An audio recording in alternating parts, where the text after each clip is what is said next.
publicado Adrián Lardíez hoy en Público una información muy interesante y queríamos traerla a la mesa de esta noche. Supongo que te la habrás leído y has tomado notas profusas. ¿Es así? Así es. Adrián Lardíez, la información. Bueno, pues nada, como sabéis, el año pasado, en torno a septiembre del año 2021, el Gobierno aprobó la llamada Ley de Memoria Histórica, cuyo nombre es Ley de Memoria Democrática, y como todo proceso legislativo tiene que seguir una serie de pasos. Primero pasa por el Consejo de Ministros, la ley llega al Congreso de los Diputados, el Congreso de los Diputados la ratificó, pero se abre el plazo de enmiendas y es aquí donde se introducen, digamos, para que los telespectadores lo entiendan, las modificaciones al conjunto del articulado. Y esto es lo que permanece bloqueado desde hace meses.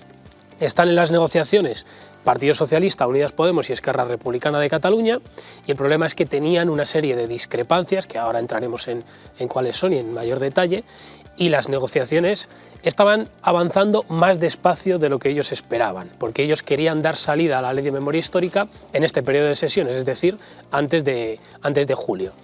El problema es que no conseguían avanzar a la velocidad esperada y seguían manteniendo reuniones y manteniendo contactos. Y es entonces cuando sucede Pegasus y el terremoto y la agitación política llega a todas las negociaciones parlamentarias y a todas las iniciativas legislativas que se estaban trabajando en el Congreso de los Diputados. Según fuentes conocedoras de las conversaciones, lo que ellos están diciendo ahora mismo es que no está habiendo reuniones físicas en ningún caso y está habiendo contactos puntuales telefónicos. Entonces, este congelamiento, esta parálisis, ha dado un paso adelante Íñigo Errejón y ha presentado una proposición no de ley para que el Gobierno se comprometa a dar salida cuanto antes, a la mayor brevedad posible, a todas estas iniciativas parlamentarias que atañan y abordan a la Ley de Memoria Histórica. Publicamos esta exclusiva con uno de los documentos al que hemos tenido acceso y ellos lo que dicen es que es de urgente e imperiosa necesidad reparar a sobre todo también económicamente, que esta es una de las fases que pretende Esquerra, y pretende que el Congreso de los Diputados aborde este tema para forzar al Gobierno a dar salida a algo que está ya congelado per se. Entonces es una manera de poner fin y cerco al filibusterismo parlamentario existente en esta materia en concreto. Nada de lo que ha dicho Adrián, Pedro, es debatible, en el sentido de que son hechos, es el recorrido parlamentario de un proyecto legislativo que es el de la memoria histórica. Lo que sí que es debatible es el fondo que anima esa acción, esa legislación sobre lo que se llama memoria histórica. Que ahora también se llama memoria democrática. Memoria democrática. Estamos en un paso más, ya hay una ley de memoria histórica desde el 2007 que se está aplicando y claro, como se ha agotado el concepto de memoria histórica, ahora no solo en España, sucede en Argentina, sucede en Perú, sucede en cantidad de países, sobre todo en las universidades, se está en la memoria democrática, que ya es un paso más en el adoctrinamiento de la sociedad y en la eliminación del debate abierto, del debate público en las sociedades. O sea, esta ley de memoria, anteproyecto, por ahora es solo anteproyecto de ley de memoria democrática, pues pretende la destrucción de libros que no casen con el relato oficial sobre los años de la guerra civil y el franquismo, y también pretende expulsar de la enseñanza, de la docencia, a los profesores que no cumplan con el canon oficial. Y también multar y multar y multar. Hombre, de momento no van a enviarles al Gulag, pero en todo lo demás es un modelo de historia oficial. Estamos viendo justo, Pedro, algunos de esos puntos negros más llamativos. Sí, esto es la ley que está vigente. Y esta ley, pues por ejemplo, ya sabemos, no incluye los asesinatos y atentados cometidos durante los años de la República, desde el 31 al 36, porque tanto esta como la anterior comienza, menuda casualidad, el 18 de julio de 1936. Se excluye del espacio público a uno de los bandos, pues como hizo el franquismo. Claro, con la diferencia de que el franquismo era un régimen dictatorial nacido de una guerra civil y vivimos en un régimen democrático que debe representar a todos los españoles con todas sus memorias. También solo indemniza a las víctimas de un bando de la guerra y, por ejemplo, que es un asunto del que se habla muy poco, elimina a las víctimas de los maquis, que en algunos casos eran incluso comunistas. Adrián Ardiez, ¿una ley de memoria histórica o una ley de memoria democrática es necesaria? A mí me parece que sí, es necesaria porque hay muchos aspectos que integra la ley. En las últimas conversaciones, porque ha dicho muy bien Barbadillo que es un anteproyecto de ley, se está negociando y se están ultimando los flecos. Hay diversas cuestiones sobre la mesa. Uno de ellos es la reparación económica y efectiva de las víctimas del franquismo, pero esto a nivel técnico tiene una explicación que es lógica, puede parecer simplista, pero es lógica. Y es, por ejemplo, se pide que las víctimas de personas que le hayan, por ejemplo, expropiado inmuebles por parte del franquismo puedan recuperar esos inmuebles o una cuantía actualizada de lo que puedan valer. ¿Por qué esto, decías, no se puede hacer con el bando republicano? Pues porque el bando del régimen dictatorial se quedó con los inmuebles del bando republicano. Entonces es evidente que no puede haber una reparación en ese sentido. Uno de los detalles que además yo desconocía, pero sí es verdad que se ha publicado, yo lo desconocía hasta hace un par de meses que estoy trabajando en las negociaciones de la ley de la memoria histórica, es que, por ejemplo, el Instituto Cervantes de París, el edificio es del Partido PNV. Nacionalista Vasco. Y según me cuentan fuentes... Era, efectivamente. Según me cuentan fuentes, precisamente estos patrimonios son una de las principales cuestiones que están intentando limar. Porque, por ejemplo, me cuentan también que Esquerra Republicana de Cataluña tiene del orden de entre 150 y 200 inmuebles por valor de 80 a 90 millones de euros, también que fueron incautados durante el franquismo, que le pertenecían y que les fueron expoliados. Luego también entran en otras cuestiones, como por ejemplo la Fiscalía, un órgano que ellos denominan Fiscalía de Sala. Esto figura en el anteproyecto de ley de la Ley de Memoria Histórica, y esta Fiscalía de Sala le ofrecen la prerrogativa únicamente de investigar, no de denunciar. Entonces los socios del gobierno lo que le dicen al Partido Socialista es ¿cómo es posible que tengamos a un órgano que puede investigar, pero si encuentra algo, algún resquicio legal que no se ha cumplido, no pueda denunciar? Entonces todos estos flecos son los que se están tratando de limar y se está tratando de profundizar en ellos. Bueno, sobre las indemnizaciones a las víctimas del franquismo hay que dar un dato impepinable, que además lo da el gobierno actual. Félix Bolaños, antes de ser ministro, pues creo que fue en 2021, a una pregunta parlamentaria del Partido Popular, respondió que se habían concedido desde la instauración de la democracia 21.600 millones de euros, algo más de 600.000 personas en condición de pensiones de todo tipo, pensiones de orfandad, pensiones de viudedad, pensiones de jubilación, funcionarios expulsados, etcétera, etcétera. Sobre el asunto del palacete de Avenida Marceau, que es una de las grandes matracas del PNV. El PNV nunca ha explicado de dónde sacó los fondos para comprar ese palacete. Querido Adrián, yo te sugiero que investigues de dónde ha salido ese dinero, a ver si te lo quieren decir, porque hombre, algunos creemos que ese dinero vino de las confiscaciones, de las cajas de seguridad abiertas, por ejemplo, en San Sebastián, justo antes de que entrasen los nacionales, y que se sacaron pues, todo tipo de dinero, de joyas, de acciones, de moneda extranjera, y que encima ese dinero desapareció, fue llevado al extranjero, luego parte de él volvió, pero como siempre pasó, como en el caso del Vita, algo se quedaría entre las migas de estos señores que compraron ese palacete, que luego tribunales franceses de la Cuarta República reconocieron que el Estado español, el gobierno franquista, era el propietario, no el PNV, correspondía esa propiedad al Estado español.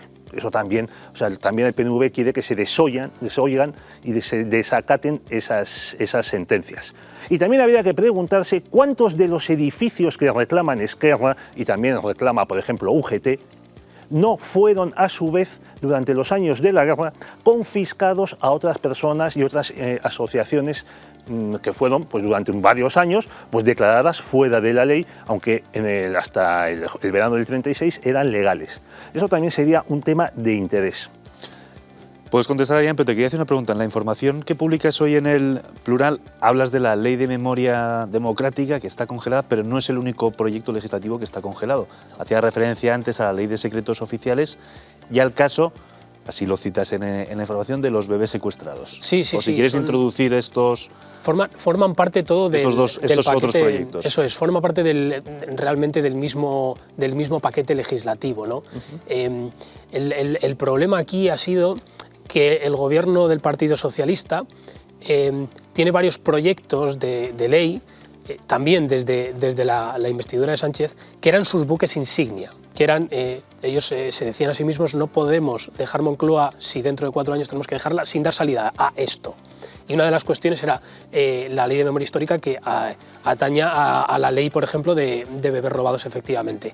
El problema es que se han encontrado, primero fue la pandemia, luego tuvieron que legislar, luego los fondos europeos, ahora con el plan Ucrania, y el problema es que todas estas conversaciones legislativas se habían encallado, habían permanecido congeladas. Como existen discrepancias entre las fuerzas políticas que tienen que aprobarlo, porque esto finalmente tiene que pasar a fase de ponencia y llegar a la comisión, habían quedado, digamos, un poco, pues avanzaban a una velocidad inferior a la que ellos esperaban, porque además pretendían darle un potente impulso en Semana Santa. Y además hacían artimañas, como por ejemplo ellos querían abordar el asunto de las devoluciones en caliente, por ejemplo, la ley Mordaza, que es otra de las leyes que está pendiente en el Congreso de los Diputados y que también permanece enquistada, y para hacerlo, como era un punto de fricción entre los socios, lo que han hecho ha sido acordar que la dejaban aparte y la iban a meter como una disposición en la ley de extranjería, para eliminar, digamos, estos flecos. Entonces, como dices, la ley de bebés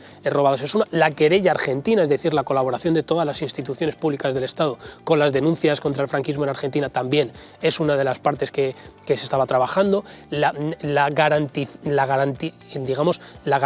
de que no se va a volver a expoliar, que esto es un poco poesía prácticamente, pero también atañan a eso, y sobre todo, y el punto nodal de Íñigo Errejón también es un impulso que da Esquerra Republicana, porque es una de sus principales peticiones, es, digamos, ponerle una cifra económica a todos estos expolios, y que las personas que se hayan sentido víctimas en este sentido puedan denunciar, pueda haber un tribunal que investigue y puedan, en su suponer, en el debido caso, pues ser indemnizadas, no con un diploma que ponga soy víctima del franquismo, sino, digamos, una indemnización y una justicia que se haga de manera efectiva.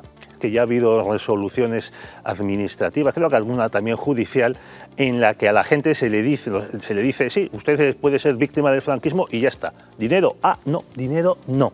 Porque claro, el dinero ya son cosas serias y el gobierno socialista es el primero que no está dispuesto a soltar un chavo. Por cierto, yo me pregunto, ¿esta ley va a permitirnos a los españoles reclamar el oro del Banco de España? Todo lo que se llevó el gobierno del Frente Popular de España, que el Banco de España no era una institución pública, era una institución privada en ese momento. ¿Va a permitir a la gente que fue saqueada por el gobierno del Frente Popular, por las milicias, reclamar a su vez? Yo creo que no. Es que había leyes que obligaban a los ciudadanos españoles en la zona controlada por la República a entregar de manera obligatoria, bajo penas de multa, de cárcel, de años de cárcel, sus bienes, sus divisas, su moneda extranjera, sus joyas de oro, su plata, etc. ¿Va a poder reclamar esa gente? Pues me parece que no. Pedro, es que, por cierto, hablas del caso del Banco de España, una institución, recordemos, como tú muy bien decías, privada, y que mucha gente opina, desde luego sin tener ningún tipo de noción histórica. La mayoría de las reservas de oro que tenía el Banco de España, que era una de las principales del planeta, no provenían de América, como hablan algunos, sino de la situación de la Primera Guerra Mundial, principalmente también, que España se mantuvo como neutral, y ese dinero, por el hecho de darse a Rusia gracias a la gestión de Negrín y a la firma de Manuel Azaña, acabó... Y de Largo Caballero. Exacto, no sabemos dónde, y eso sí, era una hiperinflación espectacular en España. Es que hubo, sobre todo al final, en el último año y medio, que convirtió la peseta republicana en algo sin valor, en cero. Sin embargo, la peseta nacional estaba tan bien gestionada que cuando acaba la guerra sigue manteniendo un valor de un 70%. Pero vayamos a otro punto, que es el de los bebés robados, que yo creo que aquí sirve para demostrar la impostura que hay en todo este asunto de la memoria histórica, la memoria democrática y demás. No hay bebés robados. Se lleva años desde que lo empezó El País a sacar, a investigar este asunto, a poner un buzón de correo electrónico en el que, por favor, si usted se cree que es un bebé robado, ya, pues comuníquenoslo.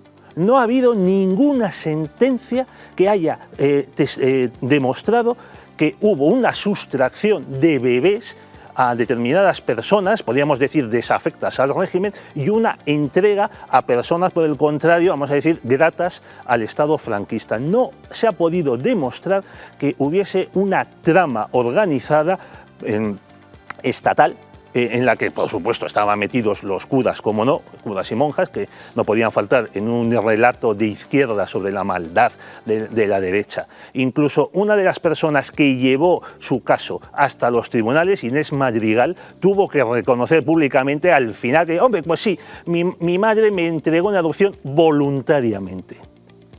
O sea, es que no hay ni una sentencia, se tienen que inventar los bebés robados. Una cuestión que además me parece importante destacar, me preguntar por la ley, sobre todo porque lo hemos tratado antes también en la mesa.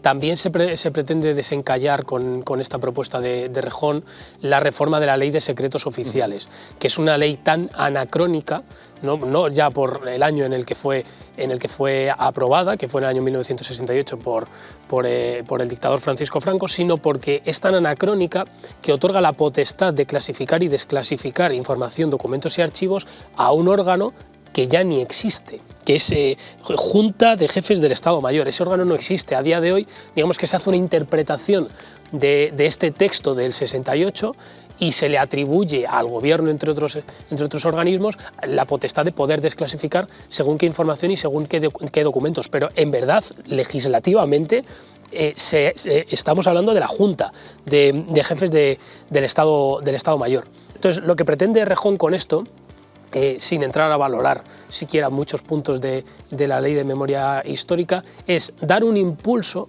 a una serie y una carcasa legislativa y una serie de paquetes legislativos que van en este sentido y que permanecen encallados en el limbo parlamentario, porque cabe recordar, y esto además es importante, que las leyes las puede hacer el Consejo de Ministros y las puede ratificar el Congreso de los Diputados, pero si no pasan por ponencia y no pasan en comisión y luego van al Senado, todas esas leyes que se han quedado en ese limbo decaen con la disolución de las Cortes Generales, que es lo que ha pasado en no pocas ocasiones con la Ley de Secretos Oficiales, que si no me equivoco esta es la tercera legislatura en la que el Partido Nacionalista Vasco se ve obligado a presentar el proyecto.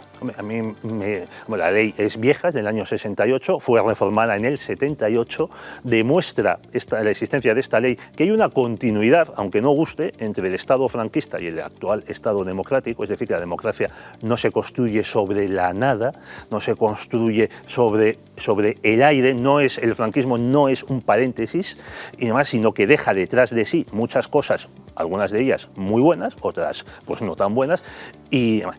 Por ejemplo, también no hay ley de huelga, aunque la Constitución permite, lo incluye, dice que las Cortes elaborarán una ley de huelga. La huelga y los servicios mínimos en España se regulan mediante un decreto ley preconstitucional. ¿Por qué nadie ha querido hacer una ley de huelga?